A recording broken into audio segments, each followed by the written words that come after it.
Hi hello welcome to my YouTube channel నా అంగన్వాడి. ఈరోజు నాకు ఆనందం కలిగించే ఒక చిన్న విషయం జరిగింది. యాక్చువల్గా నాకు ఇంట్లో పని ఉండి ఈరోజు సెలవు పెట్టుకున్నాను స్కూల్కి. కానీ గ్రామ సచివాలయం సెక్రటరీ గారు హర్ష మేడం ఉదయం 2 సార్లు కాల్ చేశారు. కానీ ఆవిడ కాల్ నేను ఎత్తలేదు. మళ్ళీ వాళ్ళ హస్బెండ్ ఇంటికి పంపించారు. ఆయన వచ్చి నన్ను ఒక మాట అడిగారు, మేడం ఈరోజు మీరు సెలవులో ఉన్నారంట, ఏమనుకోకుండా ఒకసారి స్కూల్కి వస్తారా అన్నారు. నాకు ఎందుకు బాబు అని అడగగానే మా పాపకు మీతో అక్షరాభ్యాసం చేయించుకోవాలండి, మాకు ఎక్కడికి వెళ్ళి చేయించుకోవాలని లేదు అన్నారు. నాకు ఆ మాట వినగానే చాలా ఆనందం వేసింది. నాకు ఇంట్లో ఎంత పని ఉండి నేను సెలవు పెట్టుకున్న సందర్భం కూడా మర్చిపోయి యూనిఫామ్ వేసుకొని మరీ స్కూల్కి వెళ్ళిపోయాను.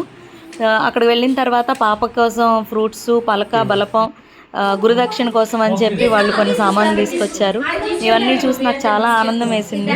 ఒక్కోసారి నేను ఎంత కష్టపడ్డాను, నేను చేసిన పనికి ప్రతిఫలం దక్కట్లేదు అని ఎన్నోసార్లు బాధపడతాను. ఇలాంటి చిన్న చిన్న విషయాలు ఎన్నోసార్లు జరుగుతాయి. కానీ ఇదే ఫస్ట్ టైం నేను మీ అందరికీ షేర్ చేసుకోవటం. ఇది ఇక్కడతోనే ఆగిపోతుంది. ఈ యూట్యూబ్ ద్వారా మీ అందరికీ తెలుస్తుంది. నాకు చాలా ఆనందంగా అనిపించింది.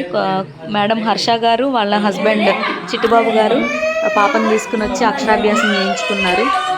ఇలానే ఆ పాప మంచిగా దేవుడి ఆశీస్సులతో, తల్లిదండ్రుల ఆశీస్సులతో, గురువుగా నా ఆశీస్సులతో మంచిగా చదువుకొని మంచి ఉన్నత స్థాయికి ఎదగాలి అని చెప్పి ఆశీర్వదిస్తున్నాను.